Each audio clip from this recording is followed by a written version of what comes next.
yang harus disomasi itu yang kesurupan.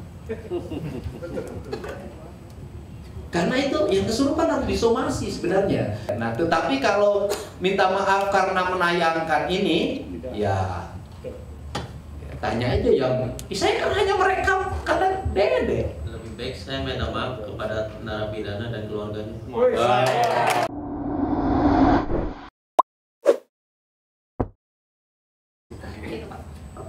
Terus terang aja ya, Kak Dedi udah terima somasi? Belum terima somasi. Dede ada terima somasi? Belum ada itu somasinya tuh. Somasi terbuka tadi, Prof. Sudah terbuka? Ya, Prof. Bilang apa dia? Tadi di media, Pak. Oh, somasi, bilang apa? Gitu.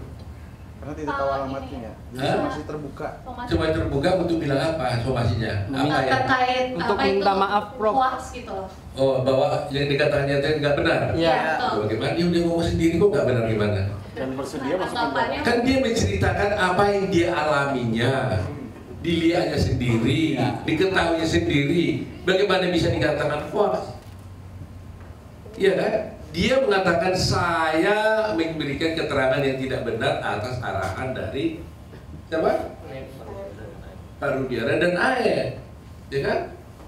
Pak Dedi ini justru harus juga pahlawan mau ngomongkan kebenaran kok jadi disomasi. Salah Kang Dedi apa? Merekam, memvideokan dan mempublikasikan keterangan Dede. soal Kalau itu saya kena somasi lagi loh nanti saya ini. Jadi Kang Dedi itu melakukan investigasi penelusuran gitu. Katanya dadakan. Loh itu kan kewajiban seorang warga negara, bukan hanya hak. Wajib kita, bukan wajib lah, hak dari warga negara ya. Ya hak bukan kewajiban, hak dari warga negara. Ya, dan harus berterima kasih kalau ada seperti ini. Kecuali identifikasinya itu melanggar hukum, kan tidak ada pelanggaran hukum. Kan sudah tadi katakan Dede datang menghubungi Kang Dedi. Di sini ibu tanya, betul ya Bu ya? Iya. Ini kakaknya yang Ini datang ke kakaknya rumah saya. datang ke rumah Kang Dedi kan? Minta tolong pada Kang Dedi supaya ini dibantu menjelaskan gitu ya. Terus apa yang salah? Yang kuasa hukumnya siapa yang mensomasi? Perhaki. Perhaki apa itu? Elsa Sarif. Oh, Elsa Sarif. Sama Fitra, Bang. Ya saya pikir supaya jangan salah kami tunggu dulu lah ya. Biar Kang Dedi nanti lihat dulu somasinya. Takut kita berlebihan menanggapi ya. Kami baca dulu dah. Kami belum mendengar tadi itu. Tapi Kang Dedi dan Dede sendiri disuruh minta maaf ke media gitu, Bang. Ya saya tanya aja Kang Dedinya. Mau minta Maaf tidak?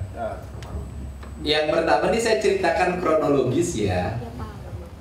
Yang pertama itu kakaknya Dede datang ke rumah saya, minta bertemu, tetapi tidak boleh ada rekaman apapun. Dan saya bersedia untuk menerimanya bicara, mendengarkan apa yang terjadi. Nah setelah kakaknya menyampaikan, datangnya itu hari Sabtu ya. Hari Sabtu datang ke saya, ketemu jam 9 pagi. Nah kemudian saya nanya balik, Dedeknya di mana? Dedeknya sekarang lagi pulih bangunan di BSD Tangerang. Video call. Saya ini orangnya itu selalu ingin ngambil tindakan cepat. Karena bagi saya 1 detik 1 menit itu kesaksian penting, dan 1 detik 1 menit itu ancaman berbahaya. Sehingga pada waktu itu juga Dede saya jemput oleh tim saya, dijemput. Kemudian dengan gak usah takut urusan pulih, di tempat saya pulihan banyak. Dede tenang aja. Ketemu saya, setelah ketemu saya langsung tidak ada blak-blak, saya jalan, Dede jalan, itu langsung ketemu dan langsung saya rekam. Jadi apa yang tayangan di media channel YouTube saya gak ada itu rekayasa, semuanya lahir secara alamiah. Tidak ada rencana apapun. Dia bercerita dan saya sampai ganti-ganti tempat karena waktu itu lagi ada pengajian, jadi suaranya kurang kerekam. Nah, Dede bercerita apapun. Nah, kemudian maka saya menyampaikan tidak ada 1 detik pun yang dipotong dan tidak ada kalimat tambahan yang dibuat. Itu ciri khas channel yang saya buat, tidak pernah. Dia kalau 30 menit ya 30 menit, ya kalau 23 menit ya 23 menit, itu pas. Nah kemudian kalau hari ini Dede disuruh minta maaf, ya saya tanya, Dede mau minta maaf enggak? Minta maaf untuk apa, Pak? Ya, Dedenya tidak mau minta maaf, gitu kan. Ya kemudian kalau ditanya, kenapa Kang Dedi menginvestigasi? Apa kapasitasnya? Saya sih jujur aja nggak menginvestigasi, itu nggak ada niat investigasi. Saya hanya ingin mengetahui ini teh apa sih sebenarnya yang terjadi. Sebenarnya kalau kita mau bicara jujur, yang harus diinvestigasi, yang harus disomasi itu yang kesurupan. Karena itu yang kesurupan harus disomasi sebenarnya. Kenapa Anda harus kesurupan? Kan gitu. Dan kemudian karena yang pertama itu kan bahwa peristiwa ini pembunuhan kan dari kesurupan. Peristiwa ini dianggap pembunuhan itu kan dari kesurupan, sampai menyebut nama Egi dan diperkosa, katanya ditunjukin ini diperkosa, terus kemungkinan ya katanya ada 11. Pertanyaannya kenapa yang kesurupan nggak di BAP? Nanti malam kita Kemudian itu yang isi kesurupannya kenapa nggak dihadirkan untuk di BAP? Nah itu sebenarnya awalnya kan dari situ. Nah kemudian saya hanya ya andai kata ya kalau saya tukang minta maaf, ya kan, maafin aku deh kalau ada ucapan aku yang tidak berkenan. Gitu aja kan, nggak apa-apa.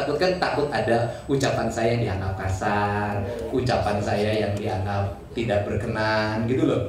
Itu aja, saya kan itu saja. Nah tetapi kalau minta maaf karena menayangkan ini, ya tanya aja yang saya kan hanya merekam karena Dede. Lebih baik saya minta maaf kepada narapidana dan keluarganya.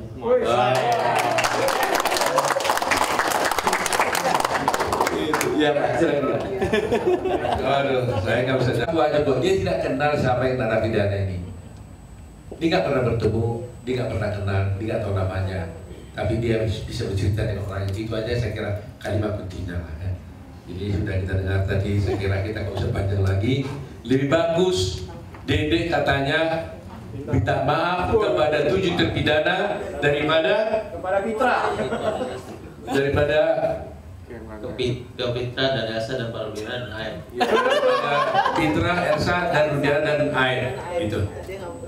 Ya itu aja kita ya buat apa katanya.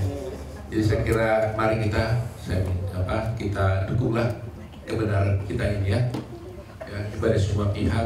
Mari kita bekerja sama. Yang soal Pak Rudiana nggak mau klarifikasi karena dia masih berstatus polisi aktif, gimana dari?